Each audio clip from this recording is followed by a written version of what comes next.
ஹலோங்க, இன்றைக்கி ஒரு சூப்பரான 3 ரெசிபி தான் பார்க்க போகிறோம். கிட்ஸுக்கு பிடிச்ச ஈவினிங் ஸ்நாக்ஸு இல்லைனா இது லஞ்ச் பாக்ஸு கூட யூஸ் பண்ணலாம். சீஸ் பால் தான் செய்ய போகிறேங்க. இதுக்கு நான் வந்து ஃப்ரெஷ்ஷான சீஸ் தான் யூஸ் பண்ணியிருக்கேன். இது எங்கே கிடைக்குன்னு பார்த்தீங்கன்னா, லுல்லுவில் சீஸ் செக்ஷன்லேயே ஃப்ரெஷ்ஷான சீஸ் பன்னீர் எல்லாமே கிடைக்குது. அங்கே நம்ம வேணுங்கிற கிராம் அளவுக்கு கட் பண்ணி வாங்கிட்டு வந்துக்கலாம். சீஸ் பாலுக்கு வந்து பொட்டேட்டோ நல்லா பாயில் பண்ணி மேஷ் பண்ணி வச்சுருக்கேன். மிக்ஸ் பண்ண பொட்டேட்டோ மசாலாவை நல்லா ரோல் பண்ணி உள்ளே சீஸ் வச்சுட்டு இல்லை கார்ன்ஃப்ளவர் மாவில் வந்து நல்லா டிப் பண்ணி எடுத்துக்கலாம். கார்ன்ஃப்ளவர் மாவில் கொஞ்சம் தண்ணி ஊற்றி மிக்ஸ் பண்ணி வச்சுக்கிறேங்க. இது நல்லா பாண்டிங்க் ஆகும். ரஸ்க்கு பார்த்திங்கன்னா பொடி பண்ணி வச்சுருக்கேன். அதில் ஒரு கோட்டிங் கொடுத்துட்டு அப்படியே எல்லா பாலும் வந்து ஃப்ரை பண்ணி எடுத்துக்கலாம். ஃப்ரெஷ்ஷான சீஸுங்காட்டி சீஸ் பால் வந்து ரொம்பவே சூப்பராக வந்துச்சுங்க. நல்லா ஆயிலில் ஃப்ரை பண்ணி எடுத்தால் ரொம்பவே சூப்பராக வந்துச்சு. செகண்ட் டிஷ் பார்த்திங்கன்னா, அடுத்தது வந்து நான் இதே பொட்டேட்டோ யூஸ் பண்ணி ஒரு ரோல் மாதிரி செய்ய போகிறேன். ஃபஸ்ட்டு ரெசிபி பார்த்திங்கன்னா பார்ட் 2ல் போடுறேன். வீடியோ செகண்ட்ஸ் வந்து லென்த்தாக இருக்கிறனால இன்னொரு வீடியோவாக போடுறேங்க.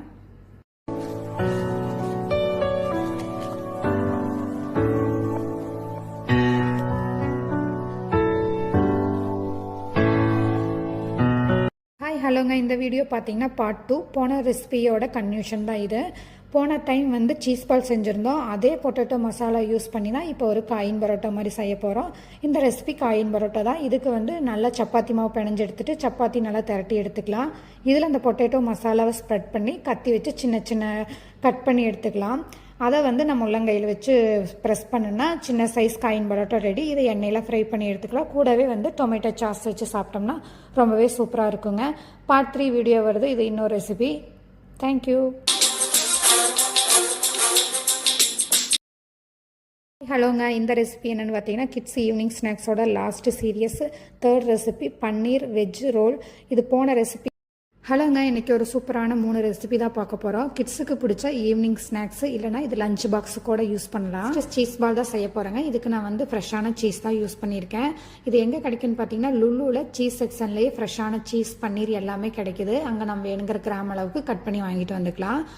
சீஸ் பாலுக்கு வந்து பொட்டேட்டோ நல்லா பாயில் பண்ணி மேஷ் பண்ணி வச்சுருக்கேன். மிக்ஸ் பண்ண பொட்டேட்டோ மசாலாவை நல்லா ரோல் பண்ணி உள்ளே சீஸ் வச்சுட்டு இல்லை கார்ன்ஃப்ளவர் மாவில் வந்து நல்லா டிப் பண்ணி எடுத்துக்கலாம். கார்ன்ஃப்ளவர் மாவில் கொஞ்சம் தண்ணி ஊற்றி மிக்ஸ் பண்ணி வச்சுக்கிறேங்க. இது நல்லா பாண்டிங்க் ஆகும்.